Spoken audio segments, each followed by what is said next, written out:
ABP news और सी voter के सर्वे के मुताबिक उत्तर प्रदेश में अगर अभी चुनाव हो तो फिर बीजेपी की सरकार बनेगी।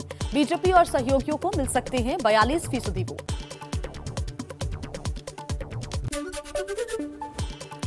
सर्वे के मुताबिक यूपी में समाजवादी पार्टी और सहयोगियों को 30% वोट का अनुमान, तो बीएसपी को 16% और कांग्रेस को सिर्फ 5% वोट की संभावना जताई जा रही है। एबीपी न्यूज का सर्वे कहता है उत्तर प्रदेश में बीजेपी और सहयोगियों को 259 से 267 सीट मिल सकती है। एसपी और सहयोगियों को 109 से लेकर 117 और बीएसपी को 12 से 16 सीटें मिलेंगी, जबकि कांग्रेस सिर्फ 3 से 7 सीटों पर ही सिमट सकती है।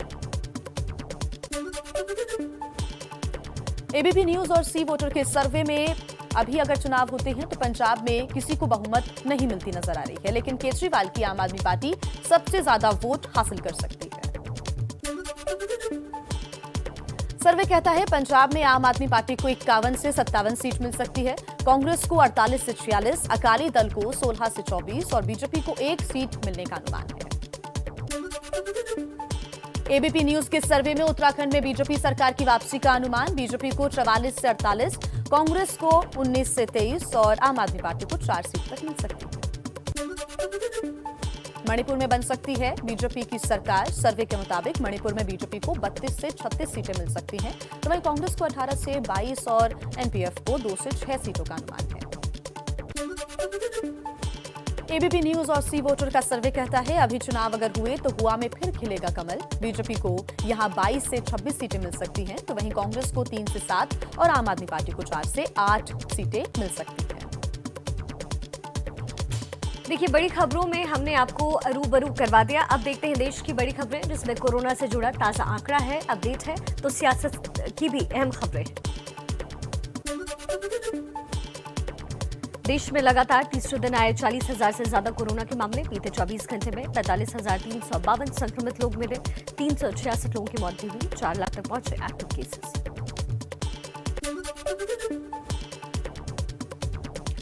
कोरोना से मरने वालों के परिवार को मुआवजा देने की नीति न बनाने पर सुप्रीम कोर्ट की केंद्र सरकार को फटकार। नाराजगी जताते हुए कहा, जब तक आप कुछ करेंगे तीसरी लहर भी आकर जा चुकी होगी।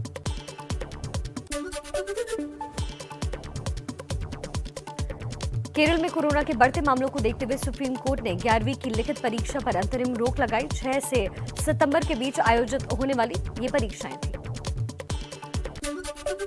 कर्नाटक में बेंगलुरु के क्रिश्चियन कॉलेज ऑफ नर्सिंग में 28 अगस्त से अब तक 34 छात्र कोरोना पॉजिटिव पाए गए हैं। इनमें ज्यादातर छात्र केरल के हैं और कुछ बंगाल के निवासी। परिसर को किया गया पूरी तरीके से सील।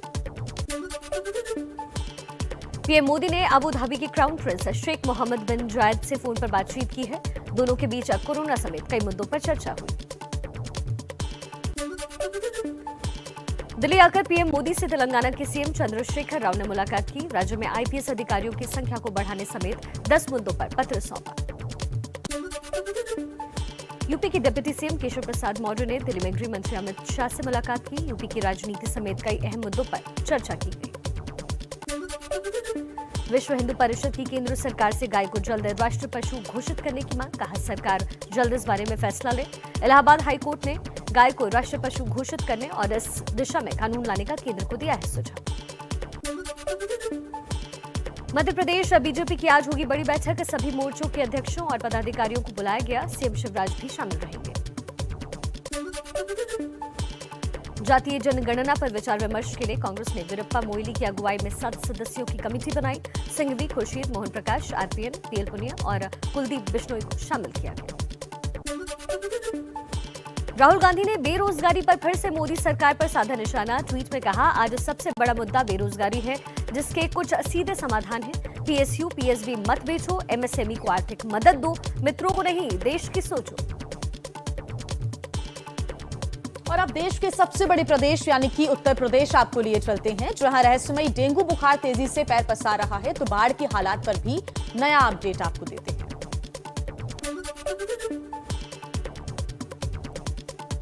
यूपी में डेंगू की रहस्यमयी बीमारी के अब तक 500 से ज्यादा मरीज मिल चुके हैं। फिरोजाबाद में 50 लोगों की मौत हुई है, तो वहीं मथुरा में 14 और कानपुर में 5 लोगों ने इस बीमारी से दम तोड़ा है। लखनऊ और बस्ती में भी कई मरीज सामने आए। फिरोजाबाद में रहस्यमयी डेंगू बुखार से सबसे ज्यादा बच्चे पीड़ित हैं। अकेले फिरोजाबाद में ही 400 बच्चे अस्पतालों में भर्ती हैं। एक एक बेड पर 2-2 बच्चों को इलाज के लिए रखा गया है। सुविधाएं बढ़ाने की कोशिश की जा रही है। सरकार का दावा है 2 बच्चों को छोड़कर बाकी पहले से भर्ती थे। डेंगू की रहस्यमयी बीमारी के बारे में जानकारी हासिल करने के लिए केंद्र की टीम फिरोजाबाद भी पहुंची। टीम में 5 सदस्य हैं। दावा है कि इस बीमारी में 2 दिन बुखार आता है और उसके बाद बुखार ठीक होने के बाद फिर अचानक तबीयत बिगड़ जाती है। यूपी के डेंगू प्रभावित इलाकों में सीएम योगी ने सर्विलांस टीमें भेजी हैं। डॉक्टर्स की टीम प्रभावित इलाकों में लोगों की मदद में जुटी हुई है। यूपी के स्वास्थ्य मंत्री जयप्रताप सिंह एबीपी न्यूज से बोले, नोडल अधिकारी हर जिले में पहुंचेंगे। ग्रामीण और शहरी सभी क्षेत्रों में स्थानीय प्रशासन के साथ मिलकर एक एक घर का सर्वे करेंगे। गोरखपुर के चौरी चौरा में राजधानी सिलहटा और आमघाट तटबंध टूटने से 30,000 की आबादी प्रभावित हुई। गोरखपुर में राप्ती और गौरा नदी सबसे ज्यादा तबाही मचा रही है। लोगों ने बांधों और घरों की छतों पर आसरा लिया हुआ है। यूपी के गोरखपुर समेत पूर्वांचल के 15 से ज्यादा ऐसे जिले हैं जो कि बाढ़ की चपेट में हैं। खुद सीएम योगी ने कई जिलों का हवाई सर्वेक्षण कर हालातों का जायजा लिया। योगी आज भी महाराजगंज और सिद्धार्थनगर जिले के बाढ़ प्रभावित इलाकों का हवाई सर्वेक्षण करेंगे। गोरखपुर से बाढ़ के बीच हौसला बढ़ाती तस्वीर भी सामने आई। बाढ़ के बीच पहली तारीख से स्कूल खुले हैं और ऐसे में एक बच्ची नाव को खेते हुए राप्ती नदी पार कर स्कूल जाती हुई नजर आई। बच्ची के हौसले की हर तरफ हर कोई तारीफ कर रहा है। गाजियाबाद में बैंकों से 60 करोड़ की धोखाधड़ी पर विदेश भागे आरोपी शरद गुप्ता को सीबीआई ने 3 साल बाद किया गिरफ्तार। दुबई से कल ही वापस लौटा था। अब कोर्ट में होगी पेशी। चलिए अब बिहार का रुख कर लेते हैं, जहां बाढ़ से जनता बेबस है, लेकिन नीतीश के मंत्री कहते हैं कि चूहे और जहाज से हालात बिगड़ रहे हैं।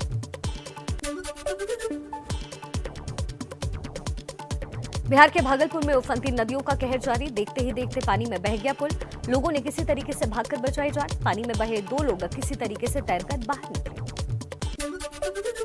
बिहार सरकार के मंत्री संजय झा का बेतुका बयान। बोले, कई बार जहाज के बांध के आसपास से गुजरने के कारण वो क्षतिग्रस्त हो जाते हैं। बांध के पास स्थानीय लोगों ने मक्के के पेड़ों के भी ढेर लगा रखे हैं, जिससे चूहे आसानी से नीचे जाकर बांध को काट देते हैं। नीतीश सरकार में जल संसाधन मंत्री संजय झा के बयान पर आरजेडी ने ली है चुटकी। प्रवक्ता मृत्युंजय तिवारी बोले, सरकार में बैठे लोगों के पास अद्भुत ज्ञान है। वैशाली जिले में बाढ़ की भयानक तस्वीरें सामने आ रही है। पानी में डूबे देखे अस्पताल। जाफराबाद बांध टूटने के बाद बाढ़ की ऐसी तबाही जिसमें खेत खलिहान, सड़क और सरकारी दफ्तर तक टूट गए।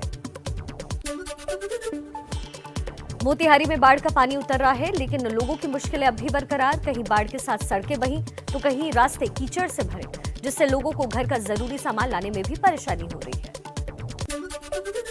बिहार के जेडीयू विधायक गोपाल मंडल के खिलाफ दिल्ली में शिकायत दर्ज। ट्रेन में अंडरवेयर बनियान में घूम रहे थे विधायक। रोक-टोक करने पर एक यात्री से मारपीट का आरोप। और अब राजधानी दिल्ली और साथ ही उत्तराखंड की अहम खबरों से आपको रूबरू करवा रहे हैं फटाफट अंदाज में। दिल्ली दंगा मामले पर कड़कड़दुमा कोर्ट की दिल्ली पुलिस को कड़ी फटकार। कोर्ट ने कहा, ऐसा लगता है जैसे पुलिस ने फिल्म की तरह बिना सबूत के ही स्क्रिप्ट लिखी है। पिछले साल उत्तर पूर्वी दिल्ली में 3 दिन तक हुए थे दंगे। बार काउंसिल ऑफ इंडिया ने स्टेट बार काउंसिल की बैठक बुलाई। वकीलों की हड़ताल को लेकर नियम बनाने पर प्रस्ताव रखा जाएगा। घरेलू हिंसा में फंसे सिंगर और रैपर हनी सिंह की पत्नी शालिनी ने मांगा 20 करोड़ का मुआवजा। दिल्ली की 30 हजारी कोर्ट में 28 सितंबर को अगली सुनवाई होगी। हनी सिंह पर पत्नी ने मानसिक और शारीरिक उत्पीड़न के आरोप लगाए हैं। पंजाब कांग्रेस प्रभारी हरीश रावत ने उत्तराखंड के नानकमक्ता गुरुद्वारे में श्रद्धालुओं के जूते साफ किए, झाड़ू लगाई। पंज प्यारे वाले बयान पर विवाद के बाद रावत ने मांगी है माफी। गुरुद्वारे में जाकर सेवा करने की भी बात कही थी। चलिए अब चलते हैं महाराष्ट्र, जहां सिद्धार्थ शुक्ला अंतिम यात्रा पर निकल गए हैं, लेकिन अभी तक उनकी मौत की वजह साफ नहीं हो पाई है। अभिनय की दुनिया के नामी अभिनेता सिद्धार्थ शुक्ला पंचतत्व में विलीन हुए। मुंबई के ओशीवारा शमशान घाट पर ब्रह्मा कुमारी रीति रिवाज से सिद्धार्थ का अंतिम संस्कार किया गया। सिद्धार्थ शुक्ला के अंतिम संस्कार के दौरान उनकी मां और बहनों समेत कई रिश्तेदार मौजूद रहे। दोस्त और करीबी भी मौजूद थे। सिद्धार्थ की बेहद करीबी दोस्त शहनाज गिल भी वहां पहुंचे। बंगाल ने चुनाव के बाद अब हिंसा की जांच के लिए बनी एसआईटी की अगुवाई करेंगी कलकत्ता हाईकोर्ट की पूर्व चीफ जस्टिस मंजुला चल्लूर। रेप और मर्डर के अलावा और सभी मामलों की जांच कर रही है एसआईटी। असम में आई बाढ़ में राज्य के 21 जिलों में करीब 5 लाख लोग प्रभावित। बाढ़ से अब तक 40,000 हेक्टेयर के करीब फसल बर्बाद हुई है। सबसे ज्यादा प्रभावित हुआ है नलवाड़ी जिला। गुवाहाटी में बारिश कम होने के साथ ही ब्रह्मपुत्र नदी का जलस्तर भी कम होना शुरू हो गया है। हालांकि पानी अभी भी खतरे के निशान के ऊपर नजर आ रहा है। बाढ़ का पानी कांजीरंगा नेशनल पार्क में भी घुस गया है। नेशनल पार्क में पानी घुसने से जानवरों के लिए भी मुश्किलें अब खड़ी होती नजर आई। ड्रग्स केस में हैदराबाद के ईडी दफ्तर में अभिनेत्री रकुलप्रीत से हुई लंबी पूछताछ। साल 2017 में दर्ज हुए मामले की मनी लॉन्ड्रिंग वाले एंगल से जांच कर रही है ईडी।